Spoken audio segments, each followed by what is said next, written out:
Dana Schwartz, and this is Rise or Die, the official companion podcast for Peacock's original series, Those About to Die.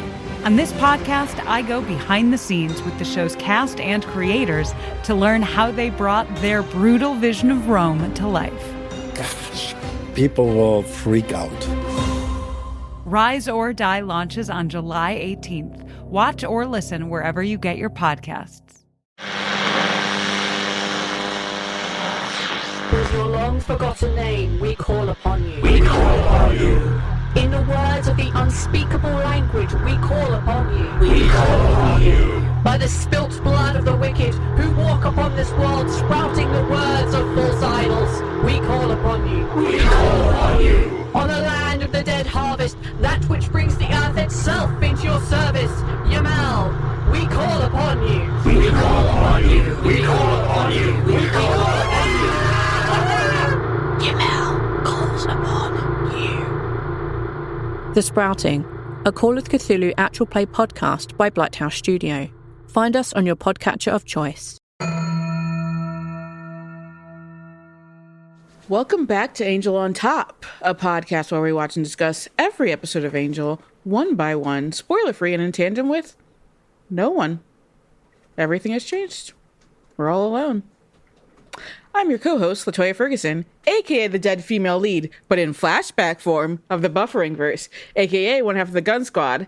Congratulations to J. August Richards on his recent nuptials, aka the Gilbert to Morgan Sullivan, aka Daddy. Even if only a couple of other people now can remember that, but otherwise makes no difference unless you're talking to your Blackthorn buddies, aka Captain Forehead, aka even more annoying new names to come with just one episode left. And I'm your co-host, Morgan Lutich, a.k.a. the other dead girl one of the Buffering verse, a.k.a. the other half of the Gunn Squad. He's back, and he's in cargo pants, a.k.a. the Sullivan to LaToya's Gilbert, a.k.a. Daddy. I miss that boy, and I miss his fuck-ass Bob, a.k.a. William Bloody, a.k.a. even more annoying new nicknames to come. And this week, we're watching Angel Season 5, Episode 21, Power Play. Power Play was written by David Fury and directed by the homie James A. Contner. It aired on the WB on May 12th, 2004. And this is the one where Team Angel finally notices Angel's heel turn and decides to call him on his bullshit just as he's being inducted into the Circle of the Black Thorn. But is it already too late?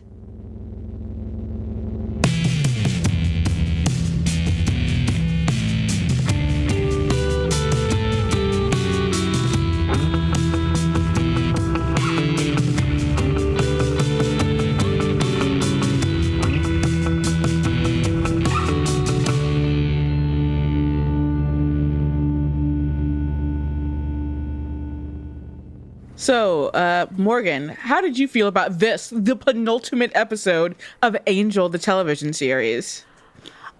I felt interested in it. I didn't remember a lot of the kind of like logistics of how we got from last week's episode to the finale. Like, it seemed like a pretty wide gulf in between those things.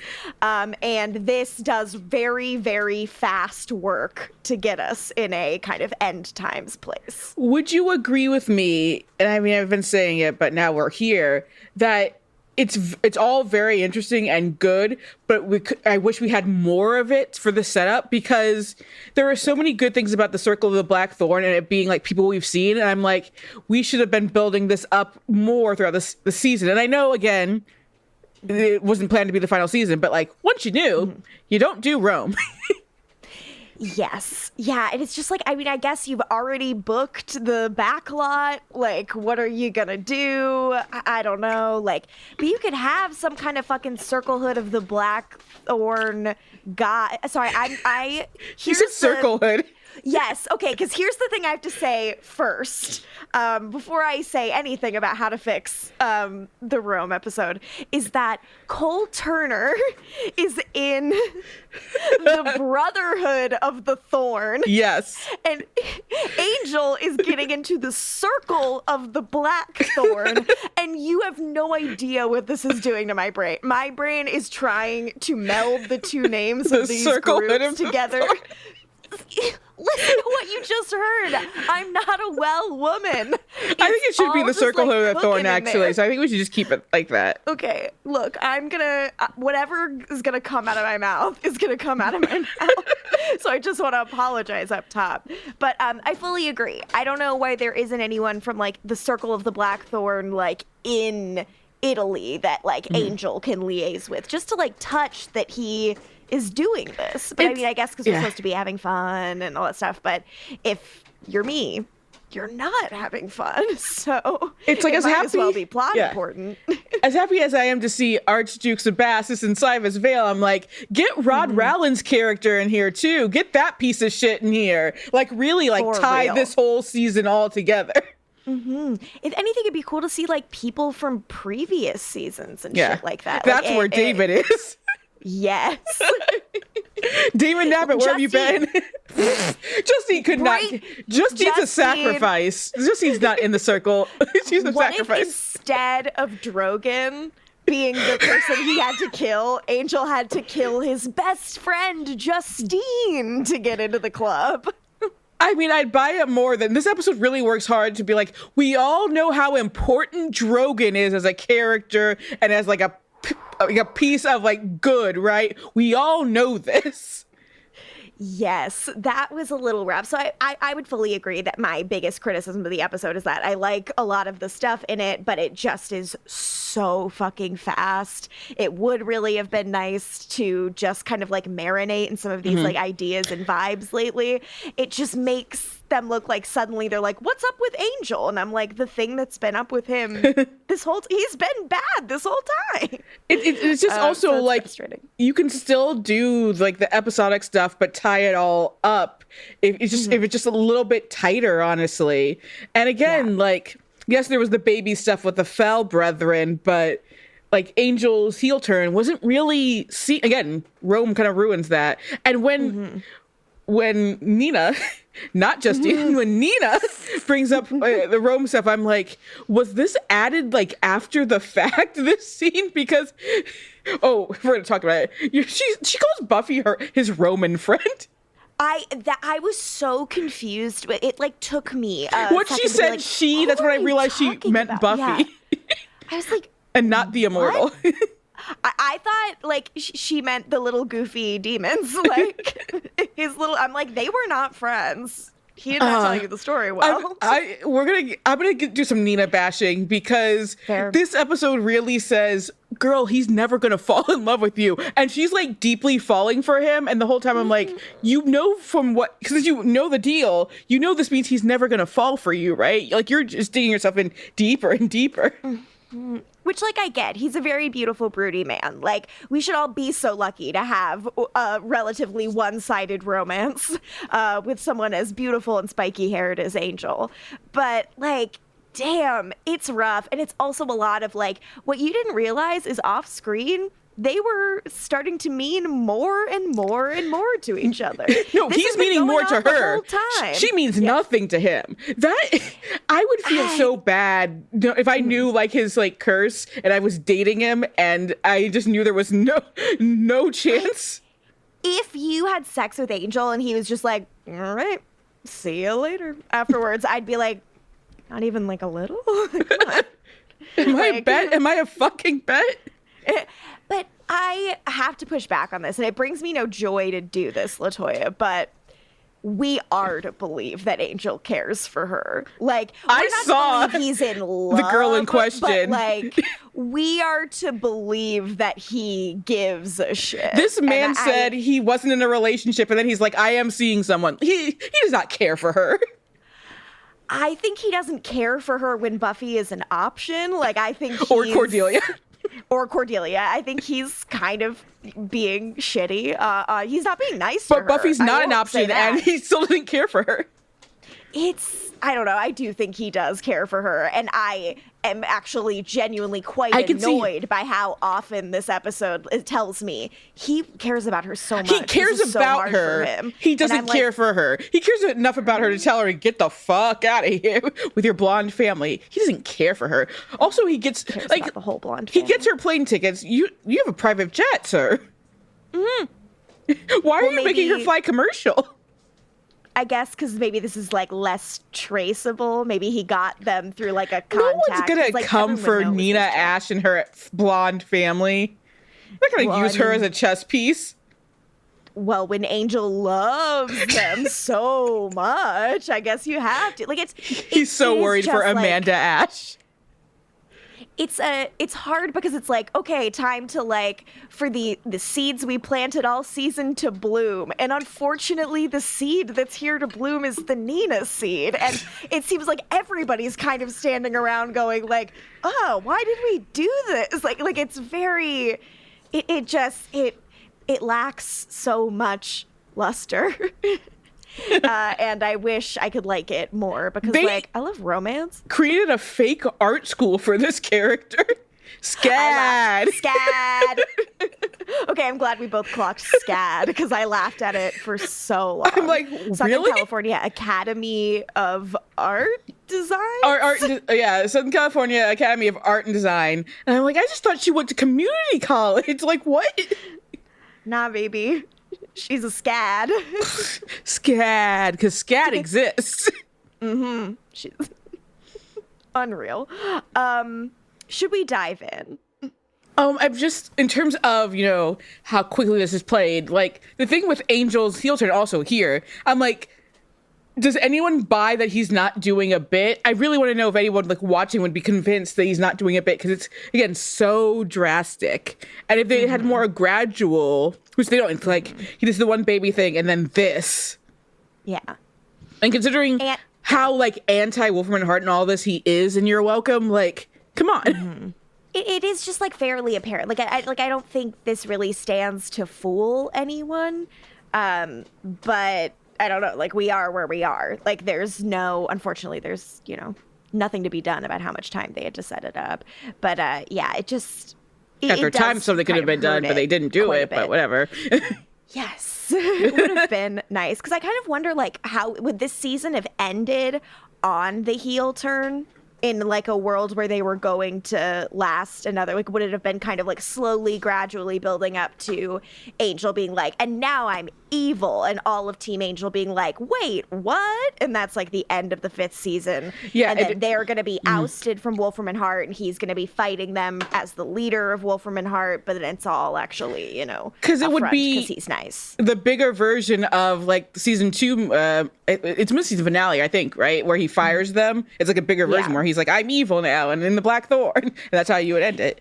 And then he's going down, and they're going up.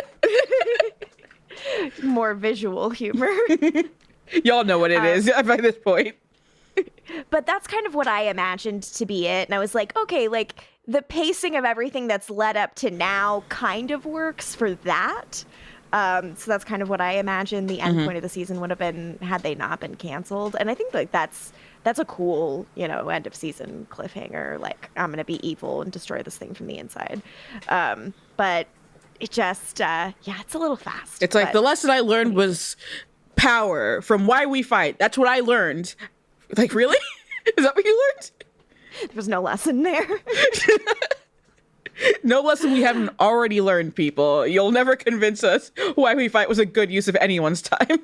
I will never be convinced. Shall we? Yeah. So we open in what made me so happy. A new location that I haven't seen before. And I was like, I can barely see shit, so even better. Yes, it's dark, and we see this like shirtless dude being beat to shit by scary guys in robes in front of a door of fire. Visually arresting, cool, I'm happy. Angel leaps through the flames, running to this man's aid, ripping off the burlap sack, covering his face. It's it's very that Vision thing where Angel goes to get Billy out of his fiery prison. Very much that. The man weakly thanks Angel, and Angel considers him for a second longer than makes sense, puts his vamp face on, and takes a big old chomp. So I'm like, I read in my notes, these dudes are beating the shit out of some bald-headed man. And I know it would later be revealed to be Drogyn. I'm like, I guess Drogyn was wearing a wig. What I have to say here is I think we don't know Drogyn well enough to recognize him without hair, and I think this was a mistake. It's just, I knew, obviously, I knew that, but it's like, I don't think it is that he was wearing a wig. I believe it's tied to his immortality. That is why he's, like, aged and has no hair, if I remember correctly. Or I'm just making shit up. Either way, I like it. They do bring up his youth and how he has been kept immortal. Because you know what? We all know the stories about Drogyn. We're all telling them all the time.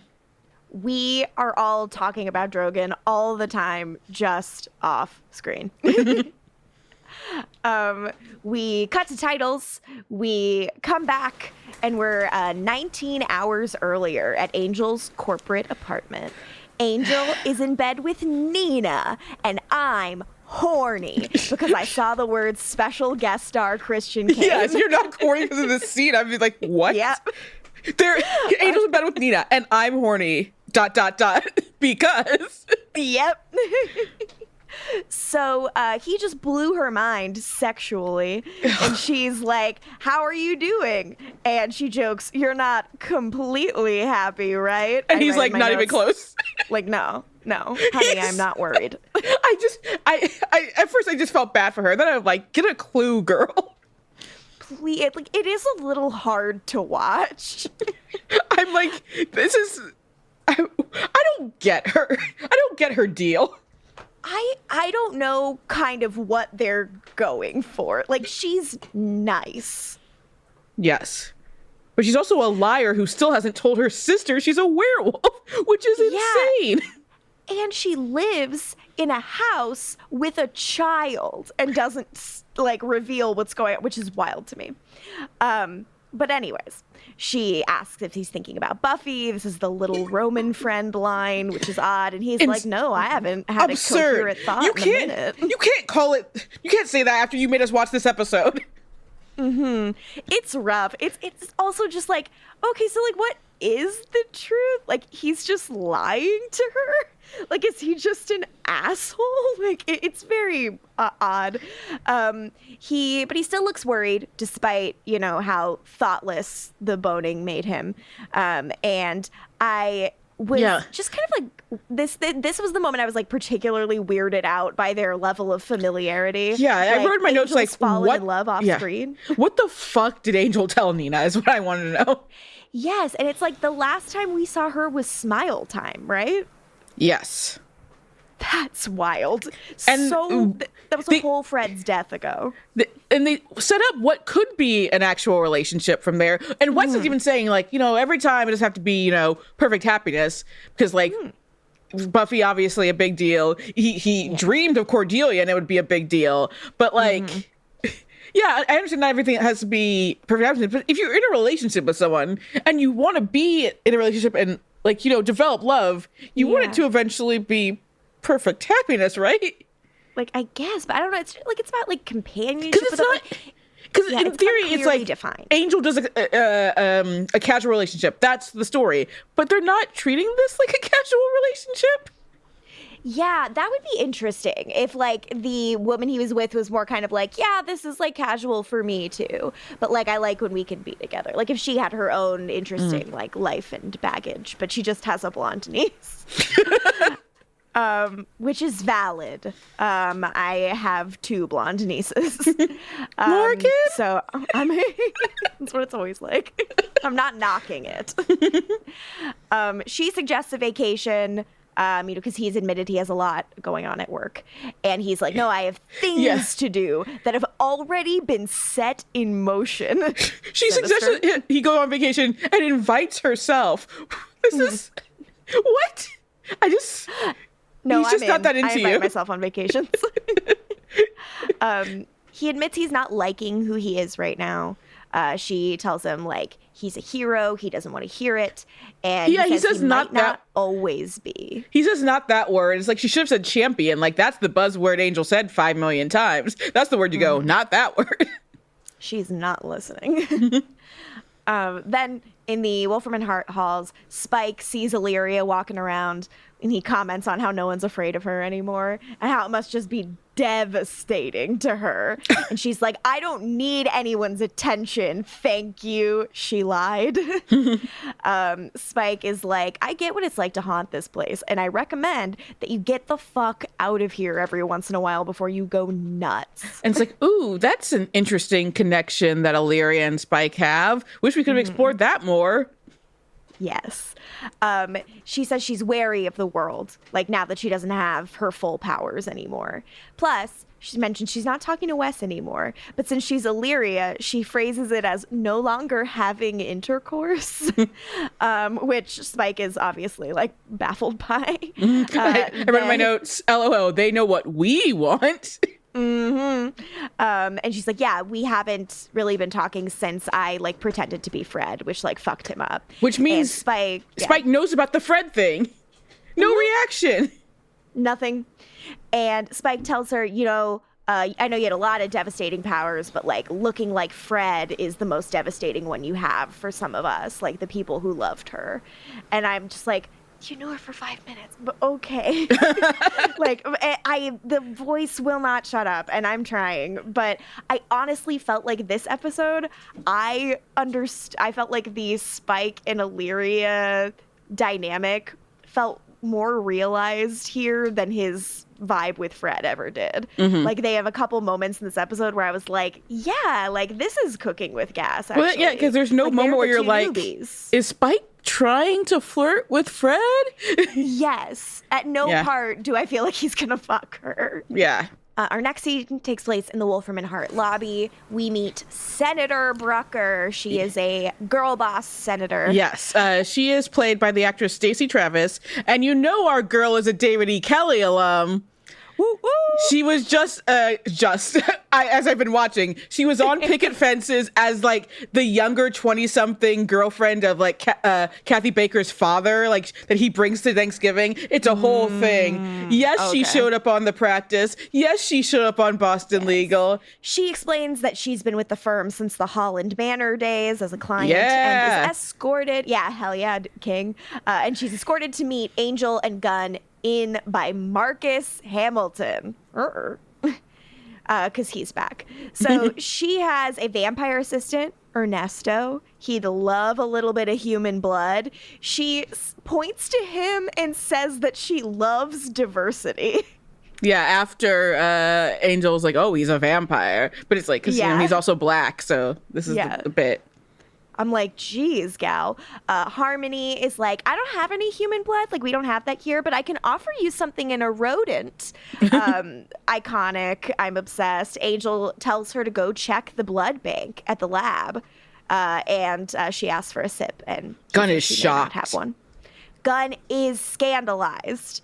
But, we got to make the senator happy. But also, like, it's not I'm sorry, it's like a client thing. Like, you can provide them with human blood. Like, a blood bag. Maybe I watch too much Vampire Diaries. I'm just like, a blood bag is not going to, like, kill someone.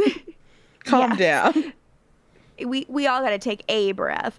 So, before we head into Angel's office, Wes pulls him aside. Hey, Angel, there's been another fatality at Funville, a nearby abandoned amusement park in downtown LA. And I'm like, let's do this. This is old school Angel. I feel like I'm watching season 3. Let's go. Yeah, I'm like, sounds fucking good. Wes is trying to get us back where we should be. He says it seems like it's a Boritz demon. The last victim was a teenage runaway who was ripped to shreds. Oof. Angel doesn't care. Yep. He says, people are dying every day. That girl's just one more statistic. He even then goes on to say, we can't sweat the small stuff. Woof. Wes is shocked to hear him say this. Angel I don't is know why like, you are, Wes. What you guys have been doing these big cases for ages. Like, when do you care about the little people? It's been a minute since they did something actively helpful. But, Wes can't believe this. Angel's like, I don't know, research it. Let me know what's going on later. And Spike's like, I can fight it. Like, I would love to fight something. And Illyria kind of, like, sniffs about how, like, Wes came and left and didn't even look at her. And Spike looks at her and goes, not that you require any creature's attention. Hell yes. Got her ass.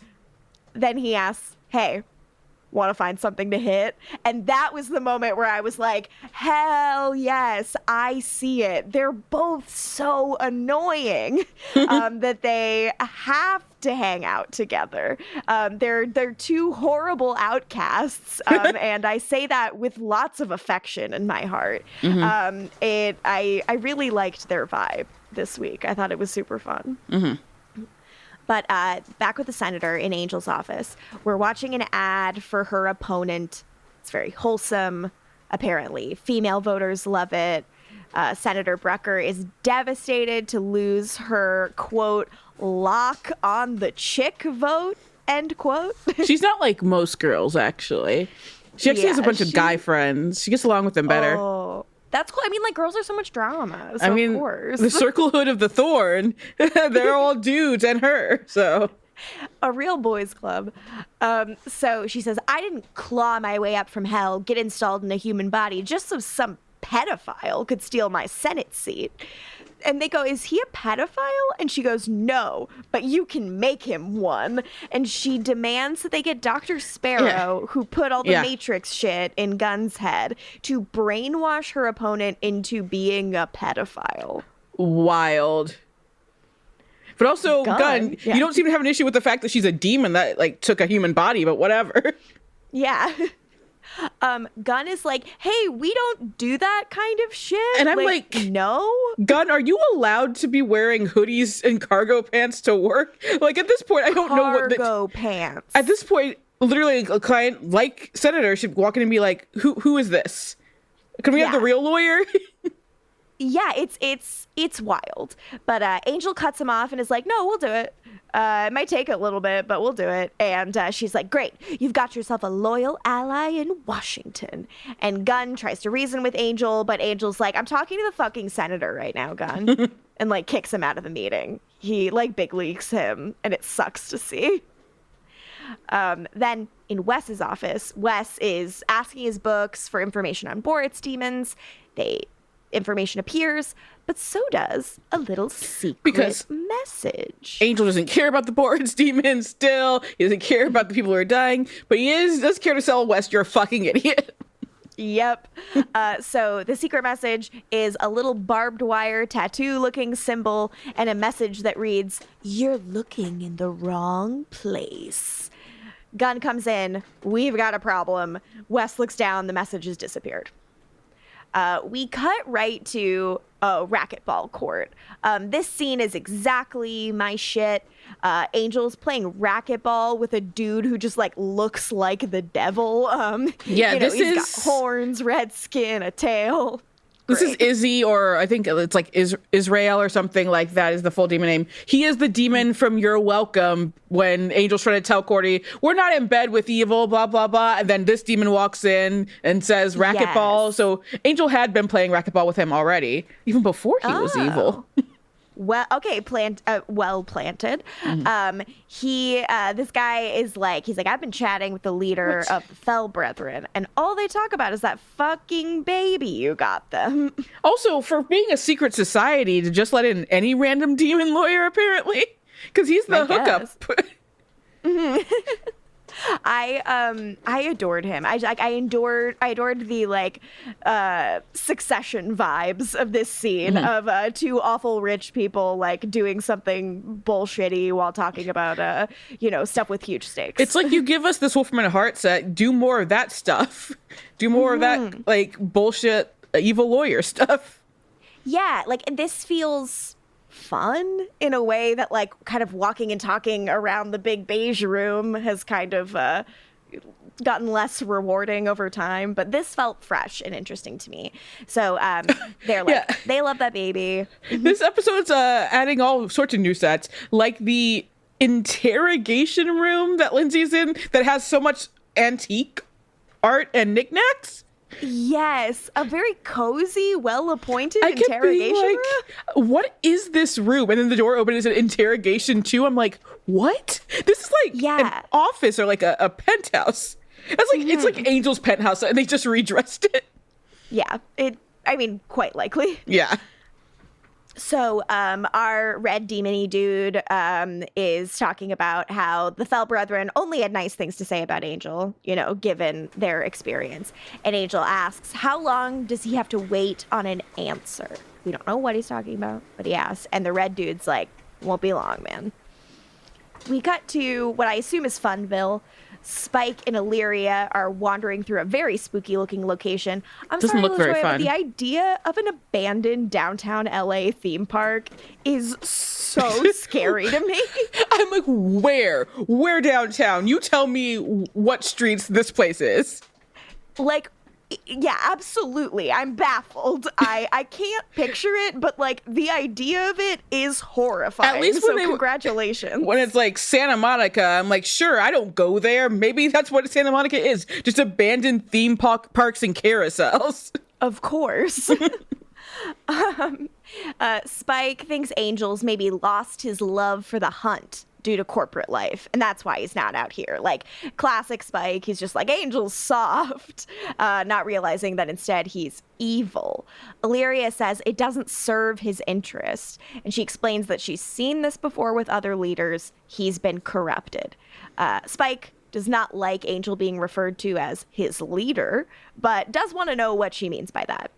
Illyria explains it always begins the same. A ruler turns a blind eye to the dealings or battles from which he cannot gain, and a deaf ear to the counsel of those closest to him. As his strength increases, so does the separation between him and his follow. And then they're cut off by the Boritz demon.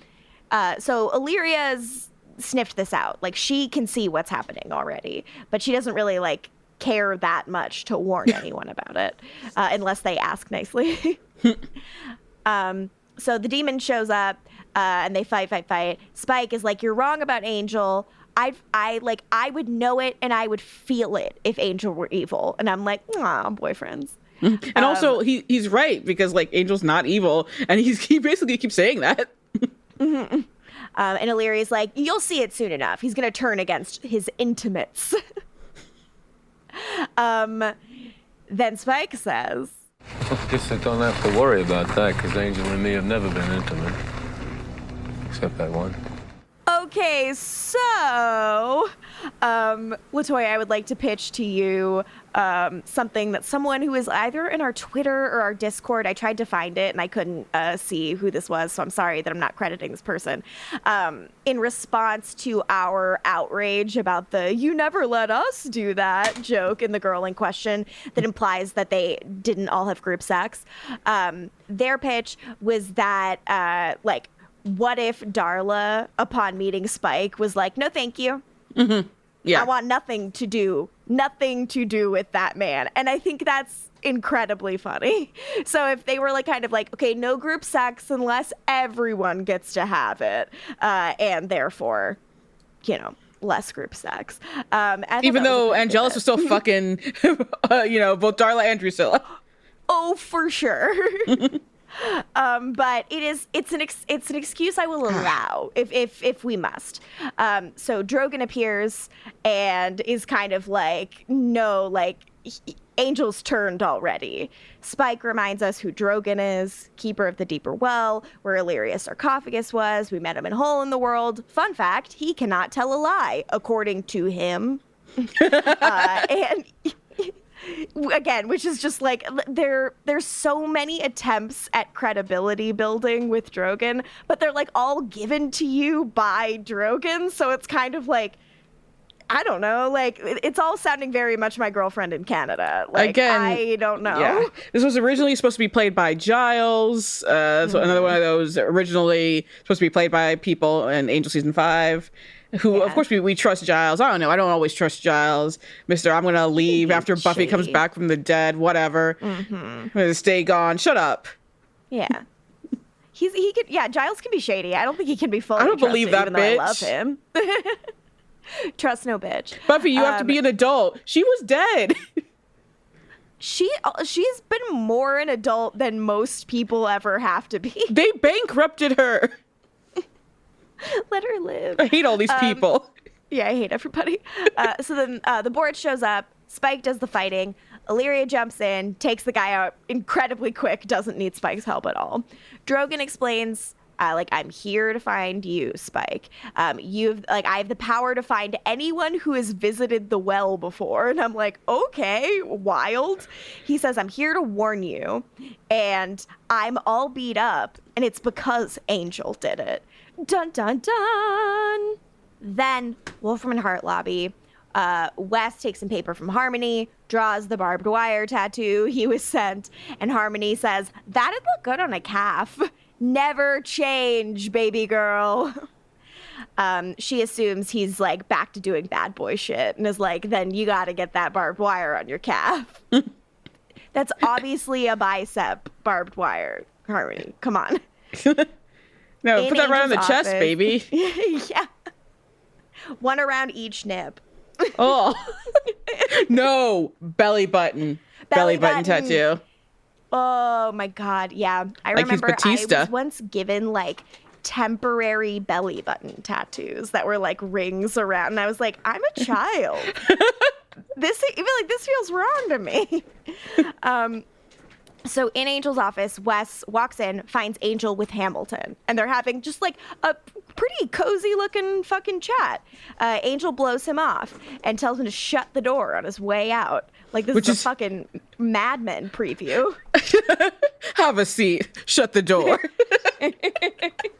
But also, like, Angel saying shut the door isn't really that ominous because, like, Angel's the one is. It's not like Angel's like my door's always open. No, Angel's door's always closed. People just keep storming in. Pretty standard, I guess. Yeah. It was also open for like reasons in the first place. Yes. So then in the lobby, Lorne shows up and he's here to see Angel, who just fired 6 of his clients. Joke about how famous people are pill addicts, prone to suicide. Ha ha ha. But also, because Lorne, who cares about Lorne apparently, like that the firing him, like, not firing, but letting go of like 6 of his clients, like that's just off screen. It's just a thing. Like, what does that have to do with anything in terms of evil? Is it about budget? Like, why would that be about budget? It seems like it's truly just to like make them all feel attacked, so that were they can heel turn. Decent people? Like that's the only way I can think of that being a threat to Wolfram and Hart. Yeah, that he had like nice clients. So in Wes's office, Gunn joins. Is like, what the fuck's with Angel? Wes says he isn't himself. Wes's phone rings. It's Spike. Cut to Spike's basement apartment. Gang's all there. Drogyn is explaining to everyone that a demon assassin attacked him last night. He won. He tortured his attacker and was told by the attacker that Angel did it. And Angel was like Angel sent this guy to kill Drogyn. Yeah. So again, it wasn't Angel who did it actually. Yeah. So not a lie, but just like omitting information, Drogyn. Okay. Interesting. Fucking Boromir ass. Yeah, but like Boromir rules. This guy, like later someone calls him They call him Aragorn. Wait, he's not Boromir. Actually, he's Faramir. He's Faramir. Boromir is that bitch. He has a Faramir vibe. I love Faramir too, but like he is Faramir if we have to decide. Yeah, if you have to pick, because like even Faramir's own dad was kind of like, that one's Faramir. Like, he was also Team Boromir. Scoobies, chime in. Is he Boromir, Faramir, or Aragorn? You let us know. So Angel, like, he's explained, like, Angel was afraid that something would be found in the deeper well that would uncover the truth about his involvement in helping Illyria escape from her tomb. Or at least that's what Drogyn was told. Wes is like, but wasn't that predestined? Mr. I can't lie. If you just report everything you were told as though it is fact, that's not the same thing. It's like, I was told this, so obviously it's the truth. I don't know. Mm-hmm. The rules of this are pretty loosey-goosey. Yeah, he can speak a lie if it's what was told to him, I guess. If only we knew more about him, which is, I can't believe I'm saying that, because we all know about Drogyn. We all know. He has like the richest are always talking mythology of any Angel or Buffyverse character. It's the truth. So Wes is like, but wasn't that predestined? And Drogyn's like, yeah, I thought that too, but now it seems like Angel did it. We're all over the place here. So this is where we're having to go quite fast. He's like, yeah, I heard something about a sacrifice, about someone trusted and dear, and they're like, Fred? And he goes, well, yeah, I mean, he might not have chosen her, but... It's like that Smallville bit where Clark has been told, if you do this, someone close to you will die. And then it's Lana, and he's like, wait, not her. So his dad dies. It's exactly like that. It is like that. So naturally, Team Angel doesn't want to hear this shit. They're like, he wouldn't do this. Like, they still, even though they are like wary of Angel's whole vibe right now, they don't believe that he would have killed Fred. Drogyn's like, look, I don't like it either. I thought I could trust Angel. I thought he was my ally. And this is where Gunn calls him Aragorn. Drogyn's whole thing, it relies on like this very chatty demon telling me all these things about someone Just trusted or off-screen. dear. Yeah. Always off screen in season 5, baby. Yeah, baby. So Gunn calls him Aragorn and a liar. Spike is like, he can only tell the truth. And Gunn's like, according to him. And also Spike, like, you kept testing him. You kept asking him, like, what's my favorite color? Like, yeah. Wes is like, no, this guy's legit. Here's all his credentials, and clearly he knows all of this because he was a former Watcher, and Spike makes a joke about him writing a paper. And of course, every Watcher definitely knows about Drogyn. Oh, obviously. I mean, everyone knows about Drogyn. The Immortal, he knows about Drogyn. Oh, hell yeah, he does. And Drogyn knows about the Immortal. Oh, I mean, who wouldn't know about the Immortal? A character we also have been always talking about this entire time. So Wes shows Drogyn the symbol. He doesn't recognize it. Lorne still is like, I don't believe Angel would have done this. Wes points out that Angel's been doing a lot of out-of-character shit lately. I read in my notes, who is Wes? Me? And Wes also likes to blame everyone for the Fred thing whenever he can. Absolutely. And he's like, but why now? Like, why? What is about this? Because there's only 2 episodes left of Angel on the WB Wednesday. He's like, he must be about to make a move. And Wes is like, we got to go talk to him. Illyria will stay and watch Drogyn. No one else wants to miss the drama. I've got stupid WB announcer voice. For centuries, we've all watched as Drogyn kept the deeper well. Drogyn, we love you. But now, Drogyn's in Los Angeles. Wacky Angel music. The Brooklyn Nine-Nine theme song. Yeah, he loves it. Drogyn on the beach, sunglasses, puts him down. Yes, beach ball Drogyn. Beach ball Drogyn. Oh, I love a fresh angel. Spike tells Illyria she should play Crash Bandicoot and gives him his Xbox controller. So at the Wolfram and Hart lobby, Angel and Harmony have a little interaction that I've had a time or two with my attorney boss, where Angel just says some legal stuff and then adds a little rejoinder that Harmony does actually understand, so she just replies to it. He's like, take out this, see how they like that. And she's like, yeah, see how they like that. And I was like, I can relate to that. It's like, was that also evil? Unclear. Team Angel shows up. They want to talk. In Angel's office, they're like, Drogyn's here. Someone tried to have him killed. And Angel's like, well, I don't know anything about that.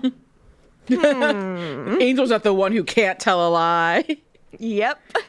Angel's like, can we get back to business? Like, and he spouts a bunch of like Jack Donaghy shit. Like, yeah, he's saying synergy. Angel's got like a little smile. It's like, I don't take y'all seriously and my plan is working. That's what the smirk is.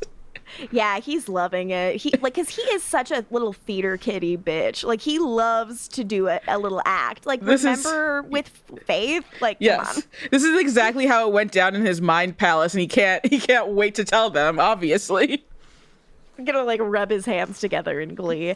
He's saying, you know, the point is to win, and Wes is like, win what? And Angel's like, you're missing the point. I watched Wall Street last night. He's unstoppable.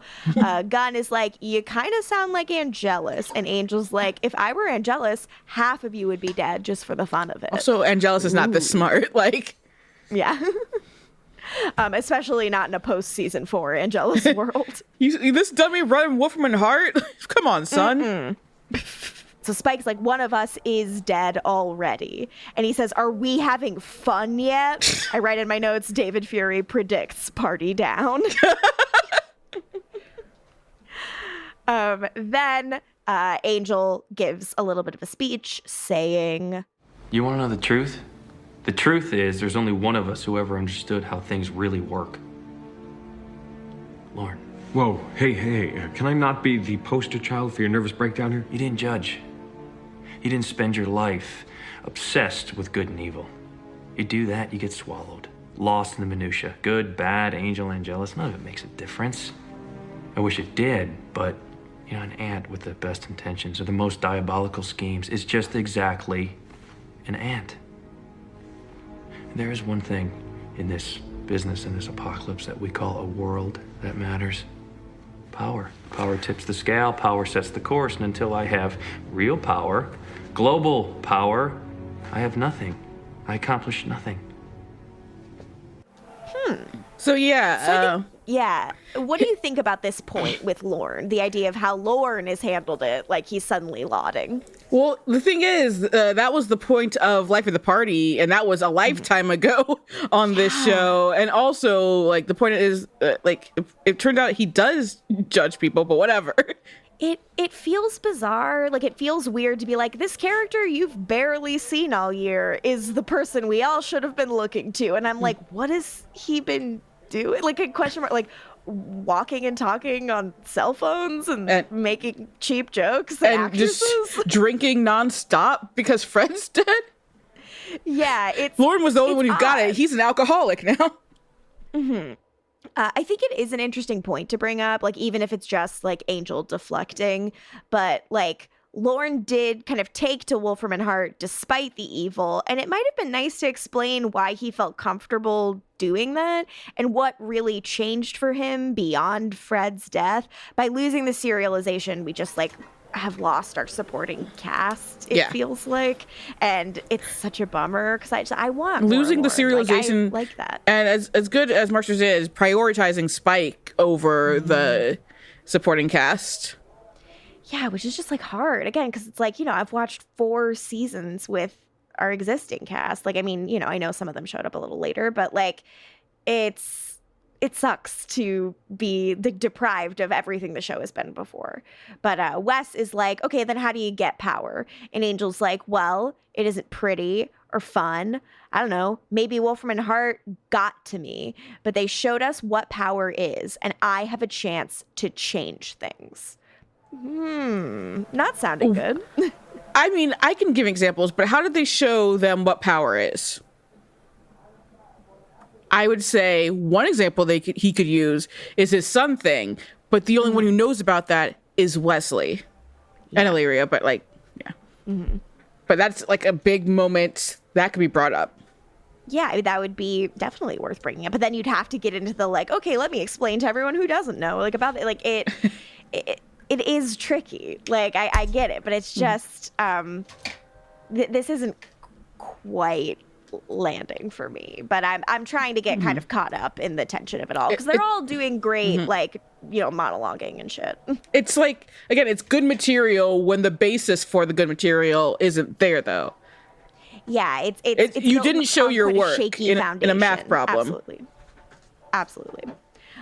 So Lauren is like, hey, power corrupts. And Angel's like, can't worry about the small stuff, dude. Sorry. Harmony pops her head in, tells Angel he has an important call to take, and Angel kicks them all out of his office. And Wes is like, small stuff. Would that include Fred? And Angel looks at him and it says, I loved Fred. And Wes says, that's not an answer. And Angel says, then you don't get one. And shuts the door. Oh, grim stuff. Hard to see Angel act completely unaffected by Fred's death, but he's kind of acted that way sometimes throughout this back half of the season. Just wish I could even buy for a second that he was partially responsible for Fred's death. Yeah, it is just like, it's very schmuck baity is what we would call it. We have to pretend that rooms I was in. Yeah, we have to pretend that Angel was faking his emotion when they were trying to save Fred. Okay, sure. Yeah. Oh, all right. I guess that was silly. Yeah. So then we go to the interrogation room. This new set. Okay. Look at this two-way mirror and everything. They shot it very tightly. I'm like, is this the backstage in the training room set? What are we doing here? It's it's definitely a set we've seen before, but they've just redressed. Yeah, they're kind of just setting it in front of the mirror so that and they'd be like, look, interrogation.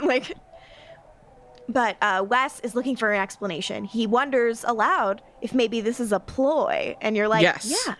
Yes. Whereas Lauren is defeated. He's like, what do you want me to say? I want to say that Angel would never hurt Fred. But if he believes the shit that he has been saying to us today, and I think that he does, I don't know. And you know what? That is grim. Yeah, it would be useful if Lauren tried to get Angel to sing. Mm-hmm. You know, the thing he can get people to do, even though, it doesn't ever fucking work this season at least. But I do like this beat of it landing on Lauren did work for me. Andy Hallett's really bringing it in this episode. I think even though Lauren's role has been significantly diminished this season, I still do feel quite a lot from him. And in this moment where he's just oh shit, maybe it is fucked. Maybe he has turned his kind of horror and also just kind of the hopelessness of it, I thought was really well done. Wes is I don't get it. He's never cared about power. And Lauren's he's never had it before. Obviously, this is where I wondered kind of about the timeline of things, if the heel turn would have been the end of season cliffhanger. And it's a bummer that speeding this up makes it so obvious that Angel's doing a prank, but he has been acting differently this year, but it hasn't seemed power corrupting and also different. It only became a ploy after You're Welcome, apparently. So, and it wasn't even a ploy until it was. Yeah. It wasn't even a ploy until the baby thing. Yes, and it's just it would have been nice to see him actively struggling with something besides ennui.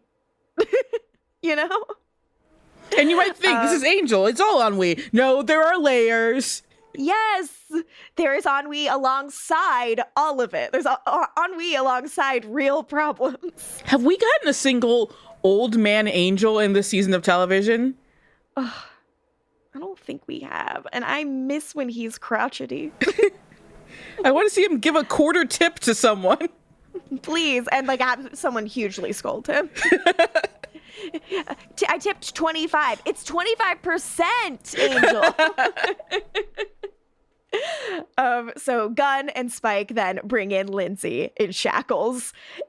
Christian Kane immediately fucking kills, says that you all look like you could use a hug, and reaches for him with his fucking manacles on. So hilarious. I noticed, and they tried to shoot to not highlight it by doing it. They highlighted it to me. He has a lip scar from when he was filming the movie Secondhand Lines in 2003. So it would have been recent-ish. And so the lip scar is popping, and there's shadows. You don't quite see it, but I'm that's only highlighting it more to me. Oh damn! And I was I did ooh. not notice. Yeah, but kiss that scar. Sounds rugged. Go on. Then we leave this scene to go to SCAD, Southern California Academy of Art and Design. Totally a place. Oh my God.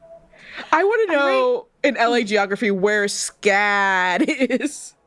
I would love to know where SCAD is. I feel like SCAD is like Loyola Marymount. Like, I feel like it's like on a cliff. I feel like it's misty there.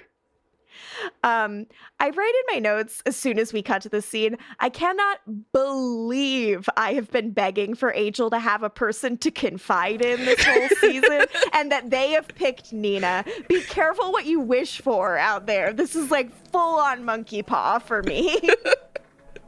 We just want Justine back. I miss her. Angel surprises Nina at her school, which he knows she goes to because they're dating.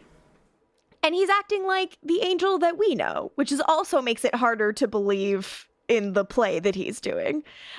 He sits down on this little bench with her and he gives her 3 plane tickets, not for a vacation, but for her, her sister, and her blonde niece. He says, "You got to get out of here." Nina does some quipping, falls fairly flat. She says, "I want to be with you if there's trouble." And I'm like, shut up. Which I guess it's a valid thing to say, but everything she says makes me furious. I know. But it's kind of just like, honey, what would you do? Like, and Angel's like, no. It's like, she says, why does everything she say make me more furious than anything ever has before? It's just, every scene with her, it feels like the feeling that I had for all of the girl in question, again, the Brooklyn Nine-Nine, Jake, the like unbearable time pressure, like every Nina scene, I'm like, guys, 80 minutes left of Angel, the series. Don't show me this blonde woman, please. Much love and respect, but no. He says, "How can I convince you I want to be with you?" And she says, "Show me a 4th ticket." And I'm like, Angel, you don't want to be with her. You want to be with Buffy. We just watched the whole episode. You can't do this. You can't do this after what we just saw. That happened. She brings it up. Yes, but like, I also just, I'm truly here. Like, what is the truth? Like, I don't, like, none of me believes he loves her, but like, clearly he's going to great lengths to protect her and feels that he can trust her and is like speaking to her in a way that he's, not trusting any of his friends. Like, not that you need to explain Nina to me more. I don't want to hear it. Yeah. But I just wish it made sense. Angel says he'll come for her. I'm like, no, you won't. Why are you lying? He will not. It's rude to lie like this. First of all, and by the end, he's like, I think we're all going to die anyway. So he doesn't plan to comfort her. Nope. Yeah, because he says, if I get through this intact, I'll come for you. And I'm like, I don't know. No, if you get through this intact, you're going to find Buffy. Absolutely you are. So, she's like, are you worried I might get hurt? And he's like, I'm worried I'm the thing that will hurt you. Mm-hmm. Yikes. And that's why I'm frustrated, because like she's clearly fallen for him, and I'm just like, she should realize he feels nothing for her. Yeah, it's so weird. I should feel bad for her, but I'm like, I feel like you should know better. I feel like we should all know better. I feel worried for her and her ability to pick up on social cues. She thought the way she was dealing with her werewolf stuff was normal and cool. Just let my sister think I'm a drug addict instead of telling her the truth. Angel, get her a book on healthy communication. That'll help the girl. She tells him he's a bad Angel, liar. get you a book on healthy communication. How about we all get the book? The book for everyone in the cast. Here's the thing. Our friends are trying to healthily communicate this whole episode, and Angel's like, I will not. Mm-hmm. We haven't been doing that all season. I will not. No, I'm not going to start fucking now. I had a healthy conversation with Cordelia, and she died in a coma. I'm never having a healthy conversation ever again. None of those for me. And I just wrote in my notes, dang, I wish I liked this character and felt like she actually represented something for Angel other than new blonde woman. New blonde woman you can fuck. Speaking of a blonde woman, I was watching the practice, as I do. Yeah. And there was this woman playing a sex worker, and I'm like, why is this actress so familiar to me? Why? Then I'm like, she's Tina from the pilot of Angel. Yo! And I'm like, Tina! Tina. The original blonde. The first. Hell yes. We then go to Spike's basement apartment. Illyria and Drogyn are playing Crash Bandicoot.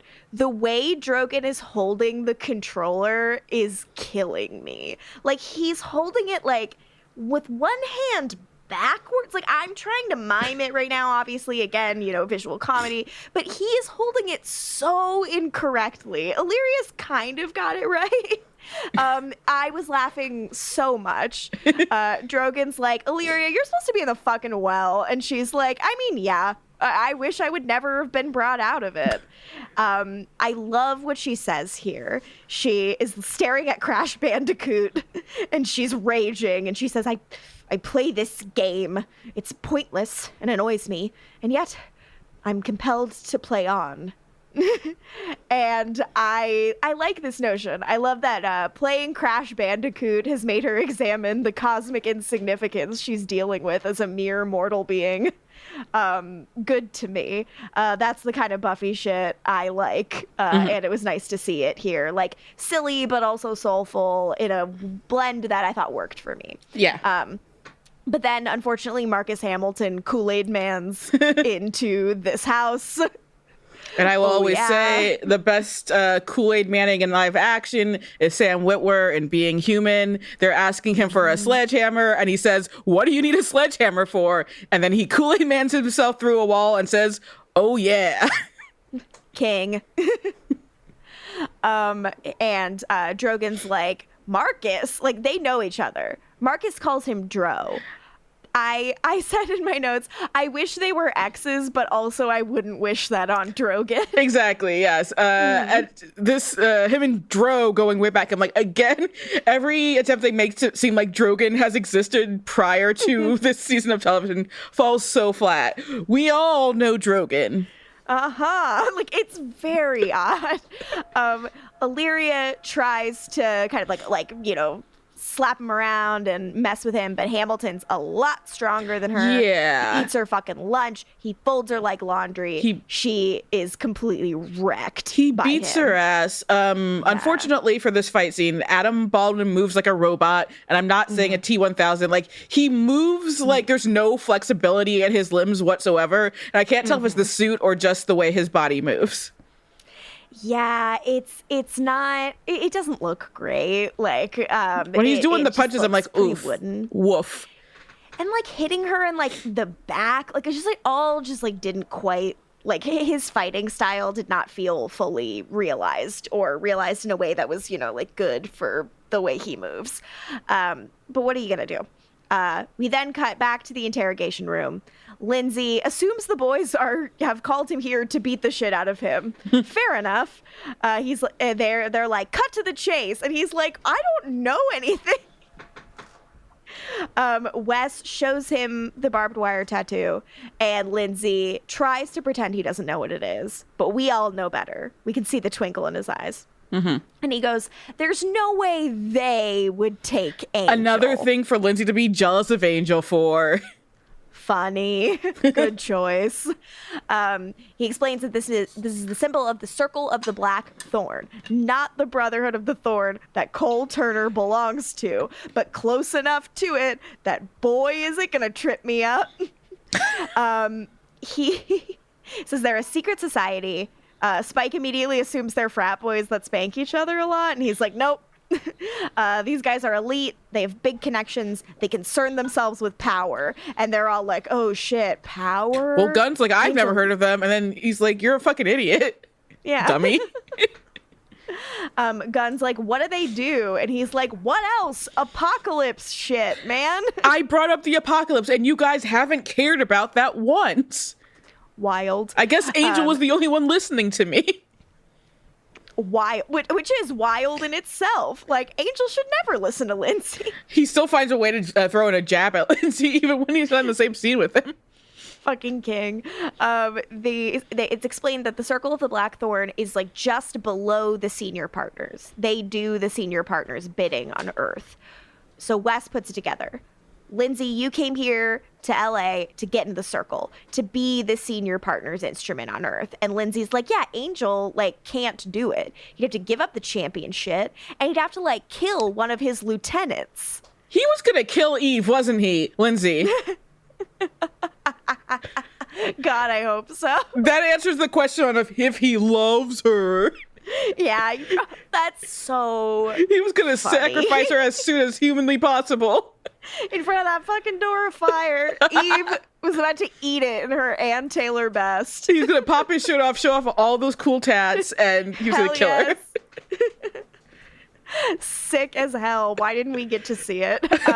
Now we have the confirmation we've always need. Lindsay doesn't have anyone else in his life. That's it. That's the only connection. Hysterical. Lorne is like, fuck, because they're all, like, the second he said, like, killing lieutenants, all of them connected the Fred dot and are freaked out as fuck. And Lorne's like, we've watched Angel get killed by Degrees this whole year. And Gunn is like, Angel, like, the Angel I know, he wouldn't want this. He wouldn't do this. And Wes is like, well, then maybe there's still time to bring him back. None of them he are would like, do the same for us. None of them are like, is Angel smart enough to do a plan? Mm-hmm. He really glossed over it when Wes is like, a ploy, maybe? Nope. He's an idiot. Nope. He could never plan. And Lorne asks, but what if he's too far gone? Then we catch up to the teaser. Angel is in a cavey looking place. He walks past the, not Brotherhood. Is it Brotherhood of the Thorn? Is it Circle of the Blackthorn? Circle of the Blackthorn. I'm so sorry. The Circle of the Blackthorn symbol, the barbed wire tattoo, is on the wall, and then he turns and sees the door of fire, and he leaps through it. He takes the hood off the man being Morgan, beaten. to remember, the logo was literally a circle of black thorns. It really is. Yeah. God. It literally is a circle. It's black thorns. It's there. I got it. Brothers could be in a circle too, though. Brothers love circles. You know that. I'm dying. I'm so sorry. My brain is. Brothers love circles. You Elmo know was it. shook. Honey. So he takes the hood off the guy. It's Drogyn. Drogyn thanks him, assuming he's about to, get mercy. But no, Angel chomps down on him, fucking kills him. And we reveal everyone is in super fucking unsettling masks and robes around them. All of these masks I didn't care for. They were really fucking creepy. And yeah, Angel kills Drogyn. It's wild. No, not Drogyn. Someone we all care about and love and revere. I've been caring about him for minutes now. He's the best of all of them. It's true. So lights go on. Angel is branded member of the circle. Everyone takes off their masks. Does that make it fuck watch time? Not yet. Got it. The racquetball demon is there, and he's like, "Hey, sick! I told you it was gonna go great, man." The Archduke is here. You might know him better as owner of the PP Boy. Our favorite, the Blue Blood Boy. It's crazy that is still, I'd say, the best structured part of this entire season. Everything about that. Yep, everything with him. A+. Cywus Vale, that dang ass freak who was gonna kill Connor. Oh boy, I can't wait for your end times to come. I was so happy to see him. He's such a fucking freak. He's such a and piece of course, of shit. The senator. He's basically like bygones, right? Yeah. And Angel like doing everything not to be like, oh, it's a real Arrested Development. He's the one that dies. Yes. So Angel is then led around the room for some networking. The Archduke calls calls him Angelus, but he's like, no, I'm Angel. Angel's being all Archie's smarmy. like, boo. Yeah. He says he loves parties when the Archduke offers to throw one for him. And I'm like, who is this man? He makes up with Cybus Vale, who, is like, bygones about me, like killing your son. And he goes, your son kills quite well. And Angel's like, thank you. Barely holding on. Already, like, the plan's going to end because he has to kill Cybus Vale. I'm in. Then in Angel's office, the boys ambush. Oh yeah. Also, Angel. wait. I was gonna say, Angel's he's clearly clocking like who is part of the team. Like who do we have to all destroy? Like, come on. Yeah. Who do I gotta kill? So then in his office, the boys ambush him. They call him out on everything, including the Circle of the Blackthorn. I was like, all of his friends attack him. This was their plan. Yeah. Very much the It's Always Sunny intervention, we're intervening on you. Yeah, it's like you're in trouble. We have to bring Angel back from the brink. I know what we do. Threaten to kill him. We all yell at him. Come back from the brink, please. So Angel's like, you guys are welcome to leave if you don't like the way I do business, because he loves business now. This is all your fault, Gunn. It's true. They start fighting. Lorne gets Angel with an arrow, damn, and Angel takes Lorne hostage. Double damn. This moment is very ugly. It, like, even though it's fake, him holding Lorne like this, like by the neck and like threatening to kill, like, it's just, it feels nasty. Like, I don't like it. I thought it was really well chosen as like kind of the pinnacle of this. He orders Lorne to like pull the arrow out of him. And he's like, great, cool. And he takes an amulet out of his pocket and he says a little chant. And then he lets Lorne go and he says, I have like 6 minutes to explain what's going on. Outside, it's going to look like we're still fighting. And they're like, aren't we still fighting? And he says, time to explain. And he lays it all out. He says, it's all a lie I told. I sent Wes the symbol. I sent the assassin to kill Drogyn, and I fed him false information, and so that Drogyn would get the wrong intel on this assassin, like saying I killed Fred. Yeah, and that doesn't count as Drogyn lying. And it's like it needed to be someone trustworthy that you would all believe. Because we all trust Drogyn. True. We all trust him with our lives. Spike is like, when did this start? And Angel's like, oh, when Cordy kissed me. Had to get in there that she gave him a little smooch.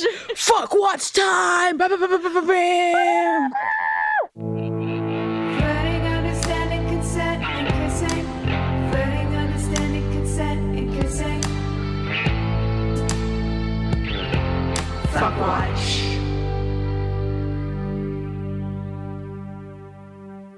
My fuck watch is flashback Cordy. I'm so tired. Valid. My fuck watch is Lindsay, as portrayed by television's Christian Kane. I haven't picked him this whole time. I saved him for the right moment, and that moment is now. During his interrogation. He was very funny in it. I'm happy with this pick. And now with the knowledge that he was going to sacrifice Eve, it's even better. He's even hotter to me. Girl, did you know about this whole sacrifice thing? I don't think she did. Sorry, Eve. It's crazy. We've been shit talking Nina this whole episode. Like, we could be shit talking Eve. She's the real problem. I would take Nina over Eve any day. Actually, I'm like, now I'm thinking about it, because like, I kind of feel bad clouding on Nina, because she's Eve. I take so much delight. Yeah, Eve, I hate. Like, Nina, I'm kind of baffled by in a way that's mostly benign, but like Eve, flames on the side of my face. Well, that's fuck watch. So Angel explains again. It all started when Cordy kissed me. Did you hear? Which about was how she 2 kissed months me? ago. Absolutely. And it said she gave Angel her visions. She showed him where the real powers were, but he couldn't see them. He says it was a one-shot deal, so it's like one vision, and one vision that just tells him, here's the thing for the rest of the show you got to do. He says, I couldn't see who these like really powerful people were yet. Fred died, and I decided I wouldn't let it be another random, meaningless event. I would make it matter. And now he knows who the real powers are in this apocalypse. And Angel believes everything that he said about power. Lauren was right about all of them, being kind of insignificant in the big scale of things. He says the senior partners will always exist because mankind is weak. We are weak. The powerful control everything except our will to choose, which has always been a part of this show. Like we're starting to cook on like things that have been in the DNA all along. Yeah, there we go. I'm starting to rock and roll. Yeah, he also in the process of all of this calls Lindsay a pathetic halfwit. Rude. Very funny. Although I think he did that because he had to say Lindsay was right when he said heroes don't accept the world how he is, but he can't like stomach just saying Lindsay was right. He has to get like several digs in. And he says, maybe the senior partners will always exist, but we can make that existence fucking suck. Yay.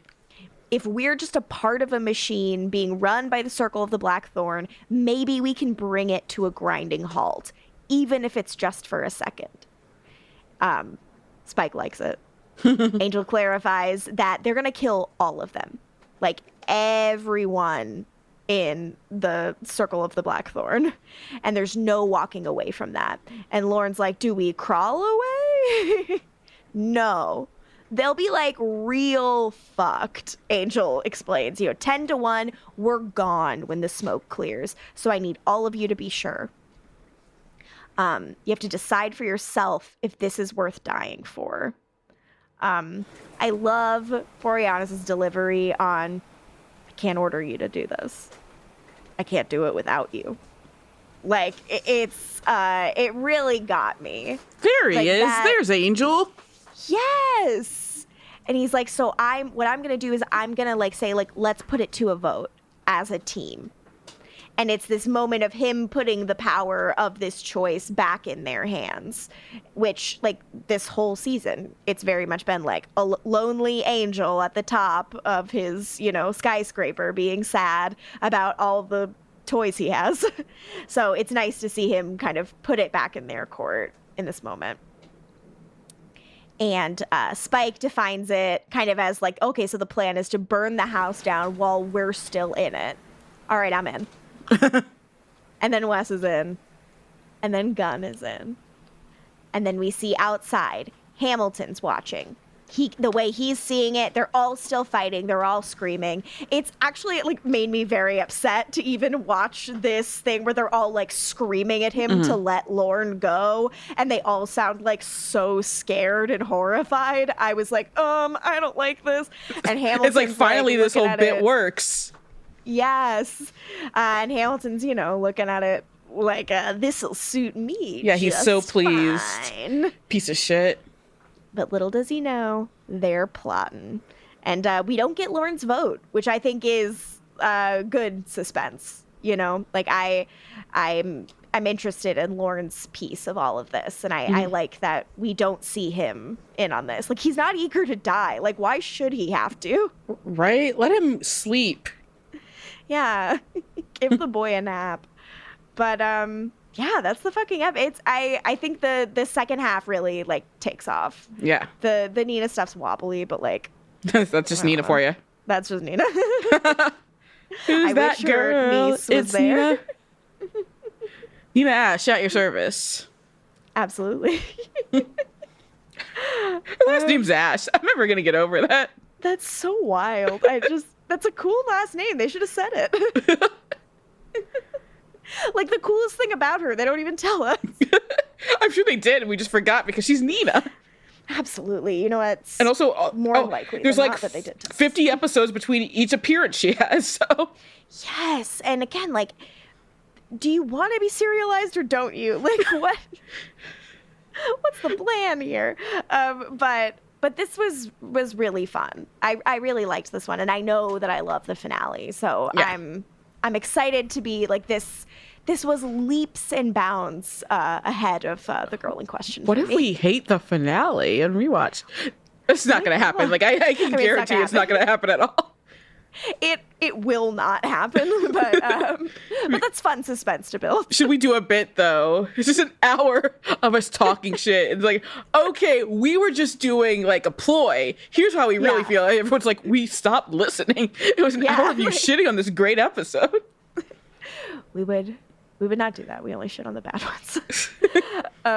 But I really liked this. I'm really excited for the end. Like, this felt appropriately big, and we also got to fucking leave the beige space. So I'm about as happy as I get. LaToya, do you have any closing thoughts on this app? No, I'm good. Yeah, I think we said it all. It's sick. Yeah, kind of fucking rips. So if you want to follow us on social media, you can do so at Angel on Top Cast on both Twitter and Instagram. You can go to angelontop.com to be sent to our Patreon. There we have ad-free content. We also have the Cole Turner Cast, where you can learn about the Brotherhood of the Thorn, which is a different thing than the Circle of the Black Thorn. It's a much sexier thing. I still love how hard it was for you when it was literally the logo says what it is. Nope. Can't. As I explained, brothers love standing in circles. Brothers love circles. You didn't say brothers love standing in circles. You said brothers love circles, which is a different thing altogether. But it's the truth. Show me a brother who does not like circles, and, then I'll cave. I'll ask my brother how he feels about circles. Good. I look forward to hearing. You can follow me on social media at Lorgan Mutich. I'm on Twitter. I'm on Instagram. I'm on Bluesky. I'm on Letterboxd. Come find me. Unless you're going to be mean, which then please don't find me. I'm just a little baby. Then, LaToya, where can the people find you, and should they? You know where. Yeah. If you don't know at this point, what? Have you been listening? Yeah, come on. So then that about does it for us here at Angel on Top. So you are now leaving Wolfram and Hart. And no, we do not validate.